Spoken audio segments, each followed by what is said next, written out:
இனிய காலை வணக்கம். ஒரு பயிற்சியாக ஒவ்வொரு ஞாயிற்றுக்கிழமை காலை 9 5 4 உங்களுக்கு எல்லாமே தெரிஞ்சது தான், புரியுதுங்களா?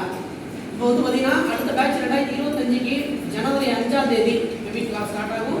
பிஃபோராக 1 டே 4ஆம் தேதியை கூட ஸ்டார்ட் பண்ணுற மாதிரி இருந்தாலும் அன்றைக்கி அட்மிஷன் மட்டும் இருக்கும். இன்ட்ரடக்ஷன் கிளாஸோட நம்ம வந்து முடிச்சிருவோம், புரியுதுங்களா? ரெகுலராக இனிமேல் வந்து 5ஆம் தேதி ஜனவரியிலிருந்து அட்டண்டன்ஸ் ஃபாலோ பண்ணணும். லீவ்னா முறையாக சொல்லணும், சரிங்களா? மேபி லீவ் லெட்டர் கூட வாங்குற மாதிரி இருக்கலாம், ஓகேங்களா? சொல்லாமல் லீவ் போட்டாச்சுன்னா ஒரு 2 கிளாஸ் மட்டும் பார்ப்போம். அதுக்கப்புறம் வந்து செஞ்சு அவங்க வந்து வெளியெடுக்கலான்றது முடிவில் இருக்குது, ஓகேங்களா? உண்மையாக படிக்கணும் உழைக்கணும் அப்படின்னு நினைக்கிறவங்க 2025 நிறைய கால்பர் இருக்கு, சரிங்களா? அதே தாண்டி எஸ்எஸ்சி யூபிஎஸ்சி ரயில்வே பேங்க் எல்லாத்துலேயுமே இருக்குது கால்பர்லாம் நிறையா. அதுக்கு தகுந்த மாதிரி நீங்கள் வந்து உழைக்கணும், புரியுதுங்களா? உங்கள்கிட்ட இருந்து தான் 100% உழைப்பு வரணும், ஓகேங்களா? வந்து பயிற்சி மையம் என்ன தேவையோ அவ்வளவு நம்ம கொடுப்போம் உங்களுக்கு. அதை முறையாக எழுதி படித்து வச்சுக்கிங்க, சரிங்களா? ஜெராக்ஸ் எடுத்து வைக்கிறத ஜெராக்ஸ் எடுத்து வச்சுக்கிங்க, புரியுதுங்களாமா? ஏன்னா வந்து ஒன்ஸ் நீங்கள் ப்ரிப்பேர் பண்ணினீங்கன்னாவே உங்களுக்கு பின்னாடி வரவங்க எல்லாத்துக்குமே அது வந்து பயனுள்ளதாக இருக்கும், கண்டிப்பாக புரிஞ்சுக்கிங்க. ஒரு அக்கா படித்தாங்கன்னா அடுத்து தங்கச்சியோ தம்பியோ வர்றவங்களுக்கு எல்லாத்துக்கும் நோட்டு பயன்படும், புரியுதுங்களா? ஒரு நாளில் வெற்றின்றது கிடையாது, ஆனால் ஒவ்வொரு நாளும் படிச்சிங்கன்னா கண்டிப்பாக வெற்றி வந்து அடைஞ்சே தெரியாது, எந்த ஒரு மாற்றமே கிடையாது, புரியுதுங்களா? இப்போ வந்து டிபிஎஸ்சி போன வாரத்தில் 3 நாளைக்கு முன்னாடி ரிலீஸ் பண்ணாங்க வந்து குரூப் 2, புரியுதுங்களா? 2A அதில் நம்ம பயிற்சி மையத்தில் வந்து பார்த்தீங்கன்னா கடந்த முறை வந்து 10 பேர் வந்து பாஸ் பண்ணாங்க, புரியுதுங்களா? 10 பேர் பாஸ் பண்ணாங்க. இந்த தடவை வந்து பார்த்தீங்கன்னா வந்து இந்த குரூப்பில் வந்து எனக்கு வந்து 5 பேர் பாஸ் பண்ணியிருக்காங்க. அவளுக்கு நம்ம பயிற்சி மையத்தின் சார்பாக இவங்களாம் 4 வருஷம் 3 வருஷம் முன்னாடியே வேலைக்கு போக வேண்டிய ஆளு. அரசாங்கம் தான் அப்படியே கேப்ல வச்சுக்கிட்டே இருக்கு, இவங்கெல்லாம் வேலைக்கு எடுக்காம, சரிங்களா? பயங்கரமான, ஏன்னா பாஸ் பண்ணணும். ஏற்கனவே பாஸ் பண்ணவங்க குரூப் 2 குரூப் 4லலாம் ஒரு 4 கொஸ்டின் 5 கொஸ்டின் தான் அப்படியே பக்கத்தில் நிற்கிறாங்க. லாஸ்ட் குரூப் 4லையுமே 167 அடிச்சா வேலை 162, 5 கொஸ்டின் தான் இல்லை, புரியுதுங்களா? அதுக்கு முன்னாடி எழுதுன 2-3 குரூப் 4லுமே அதே கான்செப்ட் தான் நிற்கிறாங்க. போன குரூப் 2லுமே மெயின்ஸ் பாஸ், புரியுதுங்களா? Candidate pass. இதே பிஎஸ்சி வச்சிருந்தா இன்னைக்கு deputy commissioner of any one district, ஓகேவா, வாங்கியிருப்பாங்க. நேரம் வந்து 141.5 மார்க்கு 138க்கே வேலை கிடைச்சிச்சு கோஆபரேட்டிவ் டிபார்ட்மெண்ட்டில் சீனியர் இன்ஸ்பெக்டர். ஆனால் வந்து இந்த இது பிஎஸ்சி இல்லாததுனால ஒரு கடன் சர்வீசஸ் மகாலட்சுமி கிடைக்கல, அனிதாவும் கிடைக்கல. எனிவே வந்து அனிதா பாஸ் பண்ணியிருக்காங்க, வாழ்த்துக்கள். ஏற்கனவே பாஸ் பண்ண வள்ளி, மெயின்ஸுக்கு போன வள்ளி பாஸ் பண்ணியிருக்காங்க, அவரும் பயிற்சி பண்ணியிருக்காங்க, வாழ்த்து விஷயம். இப்போ நம்ம கிளாஸ் முன்னாடி எடுத்த கோதாவரி இருக்கா, சரிங்களா? உண்மையாக படிப்பாங்க எல்லாருமே. ஸ்டூடெண்ட் வந்து அவங்களும் பாஸ் பண்ணியிருக்காங்க, அவங்களுக்கு நம்ம வந்து வாழ்த்து தெரிவிச்சுக்கிறோம். அதுக்கப்புறம் பார்த்தீங்கன்னா வந்து சீனியருக்கு முன்னாடி படித்த கனிமொழி, சரிங்களா? எம்எஸ்சி பிஎட் மேக்ஸு, அவள் நல்லா படிப்பாங்க. வந்து அவளும் வந்து 2லையும் பாஸ் பண்ணியிருக்காங்க, குரூப் 2லையும் பாஸ் 2Aலையும் பாஸ், புரியுதுங்களா?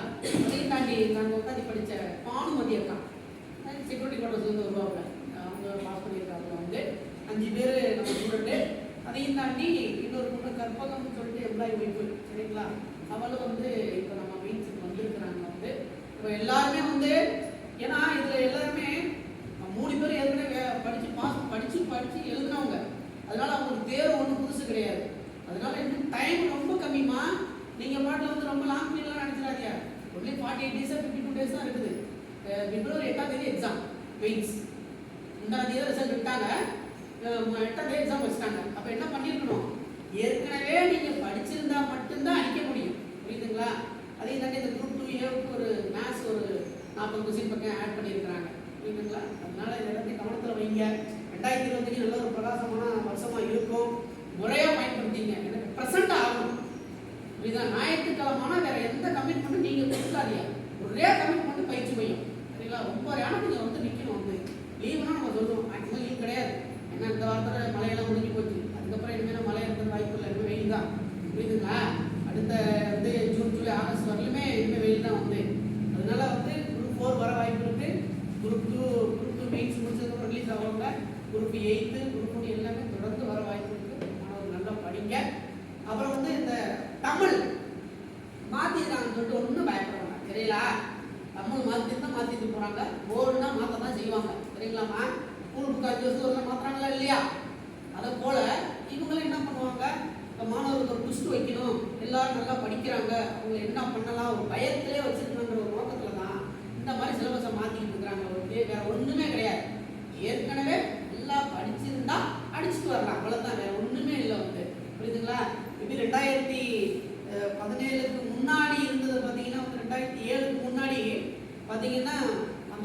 பொறுத்தளவு தமிழ்ல வந்து பாத்தீங்கன்னா உங்களுக்கு வந்து 20x5 கேள்விப்பட்டிருப்பீங்களாமா? பார்த்துருப்பீங்க. ஒவ்வொரு பார்ட்ல இருந்து 5 கொஸ்டின் வரும். சரிங்களா? அப்ப 5 × 20 100 கொஸ்டின். என்ன பண்ணுவாங்க? பொறுத்துக அப்படின்னா ஒரு 5 பொறுத்துக வந்து பொறுத்துக பாத்தீங்கன்னா வந்து பொறுத்துகனா 5. அதுக்கப்புறம் பாத்தீங்கன்னா வந்து எதிர்ச்சொல்னா வந்து 5. அதுக்கப்புறம் பாத்தீங்கன்னா வந்து பொருந்தாத சொல்லுனா 5. இத போல ஒரு 20 டாபிக் இருந்துச்சு. எப்ப 2007க்கு முன்னாடி நபி வந்து. சரிங்களா? அப்ப தமிழ வந்து நல்லா தெரிஞ்சவங்க லட்டு மாதிரி அடிச்சாங்க. 100 கொஸ்டினுக்கு 97 அடிச்சவங்க இருக்கிறாங்க. நம்ம பயிற்சி மையத்திலே உட்காந்து படிச்சு சித்ரா காலம் வந்து பாத்தீங்கன்னா 96 கொஸ்டின் பக்கம் போட்டுருக்காங்க. சரிங்களா? ஆனா ஜிகேவில் அடிக்க முடியல. ஓகேவா? 2 பார்ட் நமக்கு ரொம்ப முக்கியம். அப்ப அது இருந்துச்சு. அப்ப என்ன பண்ணாங்க? எல்லாரும் நல்லா படிக்கிறாங்கன்னு சொல்லிட்டு இந்த 100 கொஸ்டினை அப்படியே என்ன பண்ணாங்க வந்து 3ஆ பிரிச்சாங்க. ஓகேங்களா? இத 3ஆ பிரிச்சாங்க. என்ன பண்ணாங்க வந்து இலக்கணம், அதுக்கப்புறம் என்ன பண்ணாங்க ரெண்டாவதா இலக்கியம், அதுக்கப்புறம் என்ன பண்ணிருக்காங்க வந்து மூணாவதா வந்து தமிழ் அறிஞர்களும் தமிழ் தொண்டும். சரிங்களா? தமிழ் தொண்டும் பிரிச்சு ஒவ்வொன்றையும் 33 கொஸ்டின் சரிங்களா? 100 கொஸ்டின் கொண்டு வந்தாங்க. ஓகேவாமா? இதை தான் என்ன பண்ணிட்டாங்க? மாடிஃபிகேஷன் பண்ணி இந்த ஒரு பார்ட் அப்படியே இருக்குது. 33ஆ இருந்தது என்ன ஆச்சு வந்து பார்த்தீங்கன்னா வந்து 5 கொஸ்டினை வந்து மைனஸ் பண்ணி 25ஆமா 25 கொஸ்டின் நினைக்கிறேன். சரிங்களா? அப்போ 8 கொஸ்டின் வருமா? ஓகேவாமா? இலக்கணத்தை வந்து என்ன பண்ணியிருக்காங்க? 8 கொஸ்டின் அப்படியே வச்சிருக்காங்க. மீதி இந்த பார்ட்டை எடுத்துட்டாங்க. சரிங்களா? இந்த பார்ட்டுக்கு பதிலாக வேற உள்ள கொண்டு வந்துட்டாங்க. சரிங்களா? இது வந்து பார்த்தீங்கன்னா வந்து இதுல இருந்து ஒரு 15 கொஸ்டின் கேட்பேன் அப்படின்னு இருக்காங்க. ஓகேங்களாமா? இதுதான் ஸ்கூல் புக்ல இருந்து கேட்பேன்னு சொல்லியிருக்காங்க. 10th புக் வரையிலுமே வந்து கேட்பேன்னு சொல்லியிருக்காங்க. சரிங்களா? மீதி என்ன பண்ணியிருக்காங்க? இப்போ என்ன ஆயிடுச்சு? அப்புறம் வந்து பார்த்தீங்கன்னா ஆங்கில சொல்லுக்கு நிகரான தமிழ் சொல். சரிங்களா?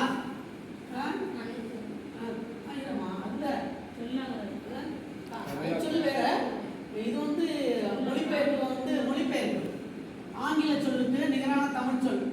இது வந்து பாத்தீங்கன்னா ஒரு 5 கொஸ்டின் கொடுத்துருக்காங்க. எவ்வளவு ஆச்சு வந்து 20 25 45 கொஸ்டின். மீதி 55 கொஸ்டின் என்ன பண்ணிட்டாங்க வந்து சொல்லகராதி அப்படின்னு ஒன்று பிரிச்சிருக்கிறாங்க. அதுக்கப்புறம் என்ன பண்ணிருக்காங்க வந்து கலைச்சொற்கள் அப்படின்னு சொல்லி ஒன்று கொண்டு வந்துருக்காங்க. அதுக்கப்புறம் என்ன சொல்றாங்க? வாசித்து புரிந்து கொள்ளுதல். வாசித்து புரிந்து கொள்ளுதல் சொல்லியிருக்காங்க வந்து. அப்ப லாஸ்ட் நம்ம வந்து ஒரு பாட்டு சொல்லகராதி எழுதும் திறன் சொல்லிட்டு ஒரு கொண்டு வந்துருக்காங்க. கையில் வச்சிருக்கியாமா? அவ்வளவுதான். சரியா? படிக்கிற விஷயத்துல மட்டும் நம்ம சொல்றதையும் செய்யணும், சொல்லாதையும் செய்யணுமா? அப்படி பண்ணினீங்கன்னாவே நீங்க வந்து பாசுமா. புரியுதுங்களா? இத்தனை பேர் மத்தியில யாராச்சும் பிரிண்ட் அவுட் எடுத்து வந்தீங்களா? எடுக்கிறமா? யாராச்சும் எடுத்து வந்தீங்களா? எதுக்கு சார் நான் எடுக்கிறேன்? எல்லாமே இங்க இருக்கு சார், இங்க இருக்கு சார். எப்ப கேட்டாலும் நான் சொல்லுவேன் சார். எப்படி சொல்லுவீங்க? சொல்ல மாட்டீங்க. புரியுதுங்களா? 10 ரூபா பணத்தை செலவு பண்ணி கூட எடுக்க மாட்டேன்றீங்க. கொஞ்சம் கூட பயமே இல்லை. ஒன்ஸ் இதை எடுத்து வச்சா வீட்டில் அப்படியே பார்க்குற இடத்துல அப்படியே மாட்டி வைக்கணும். புரியுதா? ஏற்றி பேப்பரில் எடுத்து வைங்க. பார்க்குற இடமெல்லாம் படிக்கிற இடமா இருக்கணும் வந்து. அதை நீங்கள் உருவாக்குங்க. Very good. வாழ்த்துக்கள்மா. சரியா? நீ பாசுமா வேலை எடுத்து கைத்தட்டுங்கம்மா வந்து. சரிங்களா? எடுத்துக்கிறது அவங்க வந்து வெரி குட். என்ன சொல்லியிருக்காங்க வந்து சொல்லகராதி. சரியாம்மா? எல்லாமே நமக்கு தெரிஞ்சதுதாம்மா. சரிங்களா? ஒன்றும் பயப்பட வேண்டாம் வந்து. இலக்கணத்தில் 25 சொல்லியிருக்காங்க. சொல்லகராதி சொல்லகராதியில வந்து ஒரு 15 சொல்லியிருக்கிறாங்க. அதுக்கப்புறம் என்ன சொல்லியிருக்காங்கம்மா? பேச்சு வழக்கா இல்லை, இது எல்லாமே இதுக்குள்ள வருது. அதுக்கப்புறம் வந்து எழுதும் திறன். எழுதும் திறன் வந்து ஒரு 15 கொஸ்டின் சொல்லியிருக்காங்க. கலைச்சொற்கள் வந்து ஒரு 10 சொல்லியிருக்காங்க. சரிங்களா? அப்புறம் என்ன வந்து வாசித்து புரிந்து கொள்ளுதா? வாசித்து புரிந்து கொள்ளுதல். நான் போர்ட்ல அனுப்பிச்சிருக்கிறேன். எல்லாத்துக்குமே போட்டோல எடுத்து அனுப்பிச்சினமா இல்லையாமா? அப்புறம் யோசிக்கிறியா வந்து எவ்வளவு வந்துச்சுமா? 15 5 மிச்சம் 1 3 3 2 5 ஆகறதா? புரியுதாமா? இந்த 45 நம்ம ஏற்கனவே படிச்சதுதான். இந்த 55ல் வந்து பார்த்தீங்கன்னா வந்து நம்ம இது எல்லாமே நம்ம படித்தது தான். அதை வந்து பிரித்து அப்படி கொடுத்துருக்குறாங்க. புரியுதுங்களா? ஒன்றும் பயப்பட வேண்டாம். சரிங்களா? நம்ம பயிற்சிமை அவ்வளோத்தையும் கொடுப்போம். என்னம்மா? அதான் நம்ம 5 இங்கே சேர்த்துருந்தோமே ஆங்கில சொல்லுக்கு. ஆங்கில சொல்லுக்கு வந்து அதான் எளிய மொழிபெயர்ப்பு தான் இதை சொல்கிறோம். எளிய மொழிபெயர்ப்பு இதுதான் நான் சொல்கிறேன். சரிங்களா? 5 ஓகே ஆயிடுச்சா? சரியா? தமிழ் என்ன சார்ந்து கேட்குறாங்க?